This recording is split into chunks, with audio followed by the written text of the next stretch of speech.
안녕하세요. 10년차 직장인 스윙 투자자입니다. 제 채널은 주식 투자자분들에게 다양한 주식 관련 사연을 소개해드리면서 주식 투자자의 공감과 때로는 경각심을 일깨워 주려고 하고 있습니다.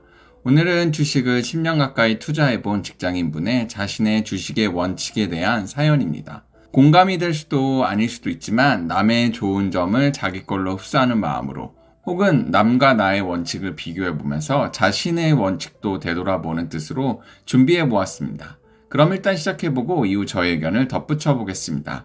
주식하면서 배우고 깨닫고 느끼는 것들. 본론으로 들어가서 저는 주식을 양날의 검 혹은 꿈이 담긴 독배라고 표현하고 싶네요. 순식간에 벼락부자를 만들 수도 있고 벼락거지를 만들 수도 있고 느리지만 꾸준하게 부를 잃어버릴 수도 있습니다. 10년 가까이 주식 투자를 해오면서 배운 점을 공유하고 싶어서 글을 쓰게 됐네요. 첫 번째, 시작부터 단기 매매, 단타를 하는 사람들은 슬픈 엔딩일 확률이 절대적으로 높다. 내가 투자하려는 기업의 가치를 고려하지 않고 투기성 과열, 사려고 아우성인 사람들의 심리에 같이 녹아들어 하게 되는 단타 매매는 삶을 피폐하게 만들고 회사 생활에도 심각한 장애를 초래합니다. 특히 시작을 단타로 하시는 분들은 마약과 같은 짜릿함에 삶의 소소한 행복들을 외면하게 되는 경우를 너무 많이 봐왔습니다. 두 번째, 장기 투자를 해라. 역대 다우지수, 나스닥, 코스피를 기본적으로 우상향을 전제로 합니다. 시간을 쪼개어 짧게 보면 입을 다물지 못할 정도의 고통과 인내가 필요했던 시기도 있었지만 여태껏 지수의 역사를 보면 결국 우상향입니다. 3월에 코스피 폭락을 하고 각종 매체들은 코스피 지수 1000이 깨진다, 이제 시작이다, 더 나아가서 아직 시작도 안 했다, 부들부들 등등 엄청난 말을 쏟아냅니다. 당시를 회상해보면 정말 나라가 망하는 건 아닌가 라는 생각이 들 정도로 공포감이 엄청났습니다. 당시 두세 달간의 차트를 보면 엄청난 하락폭이었지만 몇 년간의 차트를 본다면 감히 잔파도라고 할 수 있겠습니다. IMF 사태, 리먼 사태, 이번 코로나 폭락 사태의 공통점은 그때가 정말 기회였다는 겁니다. 좋은 회사에 투자를 하고 그 회사를 믿고 그 믿음이 흔들리지 않은 사람들은 버텼을 거고 더 나아가 추가 매수를 했을 테죠. 장투를 하란 말의 본질은 오래 투자하라가 아니고 내가 정말 믿고 신뢰할 수 있는 좋은 기업에 투자하라 라고 말하고 싶네요. 후자라면 장기 투자는 자연히 따라올 테니까요. 세 번째, 업황이 좋은 회사에 투자하라. 예를 들어 철강, 조선, 여행, 건설, 자동차, 전기차, 수차는 제외하고 제 기준에 업황이 좋지 않은 분야입니다. 반대로 반도체, 배터리, 헬스케어, 제약, 바이오, 클라우드, 친환경 에너지, 엔터 등은 업황이 좋다는 것은 아직 블루오션이거나 앞으로 블루오션이 예상되는 것이고 이것은 수익 면에서 긍정적이죠. 네 번째, 매분기 혹은 매년 매출과 이익이 신장하는 기업에 투자하라. 이것은 3번의 연장선에 있는 사항으로 매출과 이익이 꾸준히 늘어난다는 것은 업황이 좋다는 반증이죠. 예를 들면 셀트리온, KINX, 인선 ENT, JYP, 카카오 정도가 떠오르네요. 물론 이외에 아주 많이 있습니다. 다섯 번째, 영업이익률을 보라.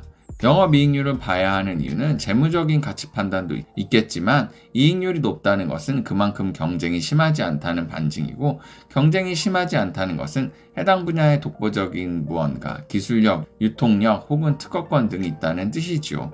실제로 오랜 기간 봐온 종목들 중에 이익률이 점점 올라가고 혹은 올라가다 점점 떨어지는 것들을 결국 이것은 업황과 밀접한 관련이 있음을 알게 되었지요. 여섯 번째, 회사 가치를 판단해보자. 지금 보고 있는 기업의 가치를 산정하면 지금 가격이 싸다, 비싸다 판단할 수도 있고 이로 인해 대외적인 악조건이 발생하더라도 흔들려 매도해버리는 불상사를 막을 수 있기 때문입니다. 예를 들어 A 회사는 2020년 영업이익은 2천억이 예상되고 시가총액은 2조입니다.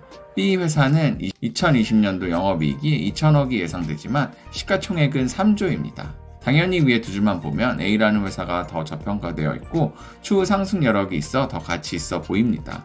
그런데 과거 재무제표를 보니 A라는 회사는 2018년도에 영익이 2,100억, 19년도에 영익이 1,900억이었고 B라는 회사는 18년도 영업이익이 900억, 19년도에는 1,400억이었습니다. 그러면 어떻게 될까요? 여전히 성장이 없어 보이는 A라는 회사가 더 가치 있어 보일까요? 7번째, 회사 가치를 따질 때는 향후 3에서 5년 정도의 실적 추이를 예상해보자. C라는 회사가 있습니다. 올해 영업이익은 5천억 정도인데 시가총액은 40조에 육박합니다. 몇몇 증권사와 많은 커뮤니티에서 엄청난 고평가다라는 말이 나옵니다. 이유는 영이익 5천억으로 시가총액 40조의 가치를 내려면 무려 80년이 걸리기 때문입니다. 헌데 이 종목은 몇몇 증권사의 수많은 커뮤니티에서 고평가 논란에도 주가는 꾸준히 우상향을 합니다. 이유는 뭘까요? 답은 성장성에 있습니다.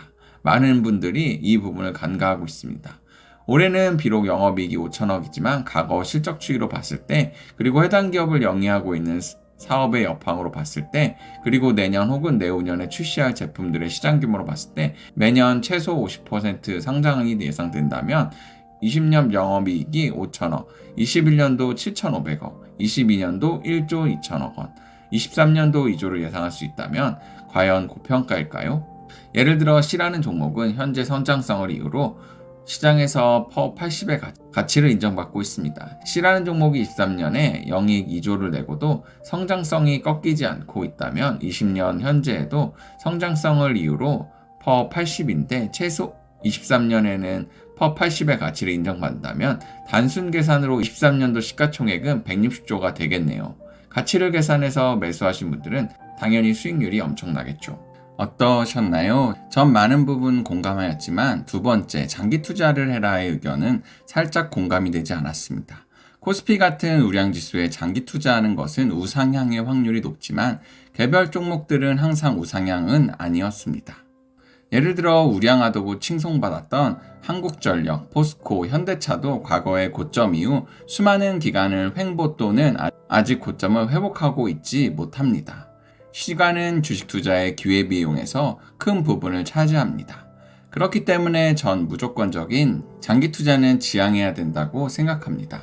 몇몇 분들은 좋은 회사, 즉 가치가 높은 회사에 장기 투자가 답이라고 말씀하시는 분이 많습니다. 하지만 가치 투자와 장기 투자는 다른 개념이고 가치 투자를 한다고 장기 투자를 해야 하는 것은 아니라고 생각합니다. 예를 들어 내가 A라는 엄청 좋은 회사의 가치를 100으로 보았는데 현재가 50이라면 투자를 하여 한 달이 되었든 1년이 되었든 기간에 상관없이 평가했던 가치에 다다르면 수익을 챙기는 것이 가치 투자입니다. 무작정 장기적으로 그 주식을 가지고 있는 것이 능사는 아니라고 생각합니다. 실전 매매를 하다 보면, 그리고 투자 경력이 늘어나다 보면 장기 투자를 하게 된다면 때론 인내의 어려움과 하락장에서의 어려움을 느낄 수 있을 거라 생각됩니다. 그렇기 때문에 자신에 맞는 성향의 투자를 발굴해야 하며 이 채널의 개개인들의 사연을 보면서 많은 간접 경험을 하시면 좋을 것 같습니다. 왜냐면 투자의 반은 마인드와 개념이거든요. 다양한 사연, 자신의 투자 관점에 대해 여러 사람과 공유하시고 싶으신 분은 블로그 메일 혹은 연락처를 채널 정보 탭에 있는 메일로 보내주시면 영상 제작해서 많은 분과 공유하겠습니다. 영상을 보시고 도움이 되셨다면 구독과 좋아요 눌러주시고 다양한 의견 남겨주세요.